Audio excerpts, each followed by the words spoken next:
রংপুর জিলা স্কুলের অবসরপ্রাপ্ত শিক্ষক গণপতি চক্রবর্তী, তার স্ত্রী প্রীতিলতা, মেয়ে আগামী এবং ১২ বছরের শিশু সন্তান আয়ুষ, একই পরিবারের এই চারজনের নির্মম হত্যাকাণ্ডে স্তব্ধ পুরো দেশ। সামাজিক যোগাযোগ মাধ্যম থেকে শুরু করে চায়ের দোকান, সবখানেই এখন একটাই আলোচনা, পুলিশ যা বলছে তা কি আদৌ সত্য? কেন বারবার বক্তব্য পাল্টাচ্ছে পুলিশ? কেন এই হত্যাকাণ্ড নিয়ে এত প্রশ্ন, শঙ্কা আর অনাস্থা? চলুন আলোচনায় যাওয়া যাক। রংপুরে ৪ খুন মামলার শুরু থেকেই পুলিশের দেওয়া তথ্যে তৈরি হয়েছে অসঙ্গতির পাহাড়। প্রথমত হত্যার স্থান ও ধরন।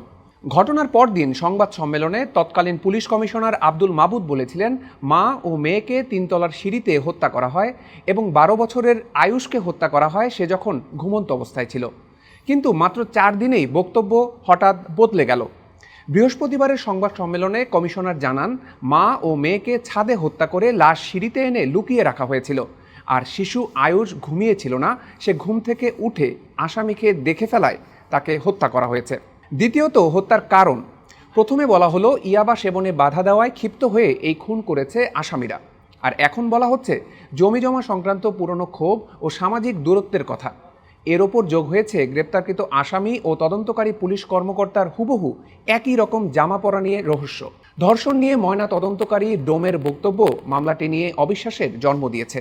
কিন্তু কেন বারবার আইনশৃঙ্খলা বাহিনীর বক্তব্য নিয়ে এই সংশয় তৈরি হয়? অপরাধ বিশ্লেষকরা বলছেন এটি একটি গভীর মনস্তাত্ত্বিক ও প্রশাসনিক সংকট। ঢাকা বিশ্ববিদ্যালয়ের ক্রিমিনোলজি বিভাগের চেয়ারম্যান সহকারী অধ্যাপক রেজাউল করিম সোহাগ বিবিসি বাংলাকে জানান, স্পর্শকাতর বা চাঞ্চল্যকর ঘটনায় অপরাধের আসল রহস্য বা ফরেনসিক রিপোর্ট আসার আগেই আইনশৃঙ্খলা বাহিনী ক্রেডিট নেওয়ার মানসিকতা থেকে অনুমান নির্ভর বক্তব্য দিয়ে ফেলে। প্রথমে সংবাদ সম্মেলন করে এক কথা বলা হয়, কিন্তু পরে যখন তদন্ত এগোয় তখন আগের বক্তব্যের সাথে নতুন তথ্যের মিল থাকে না। ফলাফল, ঘটনার আসল সত্য উদ্ঘাটিত হলেও মানুষের মন থেকে সেই অনাস্থা আর মোছে না। তাছাড়া রংপুরের সংবাদ সম্মেলনে পুলিশ কমিশনার একটি লিখিত বক্তব্য পড়ে মাত্র ২টি প্রশ্নের উত্তর দিয়ে সাংবাদিকদের বাড়তি কোনো প্রশ্ন করার সুযোগ না দিয়েই স্থান ত্যাগ করেন। এই ধরনের আচরণ মানুষের মনে সন্দেহ আরও বহুগুণ বাড়িয়ে দেয়। তদন্ত নিয়ে মানুষের মনে এই প্রশ্ন বা অনাস্থা তৈরির ঘটনা কি এবারই প্রথম? একদমই না। আগেও সাংবাদিক দম্পতি সাগর রুনি হত্যা মামলা, কুমিল্লার তনু হত্যা, ফেনীর নুসরাত হত্যা কিংবা মেজর সিনহার হত্যাকাণ্ডের মতো চাঞ্চল্যকর মামলাগুলোতে তদন্ত সংস্থার ভূমিকা ও বক্তব্য বারবার প্রশ্নের মুখে পড়েছে। সাবেক পুলিশ মহাপরিদর্শক নুরুল হুদা বিবিসি বাংলাকে দেওয়া এক সাক্ষাৎকারে মারাত্মক সত্য প্রকাশ করেন। তার মতে ঔপনিবেশিক বা ব্রিটিশ আমলে তৈরি আইনে পুলিশকে একটি নিরপেক্ষ তদন্তকারী সংস্থা হিসেবে খুব একটা বিশ্বাসযোগ্য করে গড়ে তোলা হয়নি।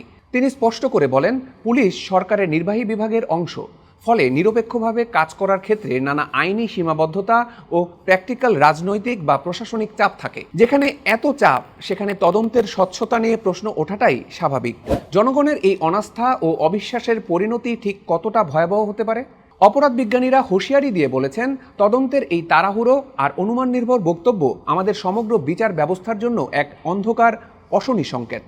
মিরপুরের শিশু রামিসা হত্যার বিচার যদি ১৯ দিনে হতে পারে, তবে হাজার হাজার স্পর্শকাতর মামলায় কেন বছরের পর বছর তদন্ত ঝুলে থাকে? সঠিক সময়ে নিরপেক্ষ ফরেনসিক টেস্ট, ডিএনএ নমুনা সংগ্রহ এবং আসামিদের বক্তব্যের সত্যতা যাচাই না করে শুধু তড়িঘড়ি করে মামলা শেষ করতে চাইলে আসল অপরাধীরা ধরাছোঁয়ার বাইরেই থেকে যায়। সাধারণ মানুষ যখন দেখে যে রক্ষকই অনুমানের ওপর ভিত্তি করে এক এক সময় এক এক তথ্য দিচ্ছে, তখন রাষ্ট্রের আইন ও নিরাপত্তার উপর মানুষের বিশ্বাস ভেঙে যায়। অবসরপ্রাপ্ত শিক্ষক গণপতি চক্রবর্তী এবং তার পুরো পরিবারের মর্মান্তিক বিদায় কেবল 4টি লাশের হিসাব নয়, ধ্বংস হয়ে গেছে একটি পুরো পরিবার।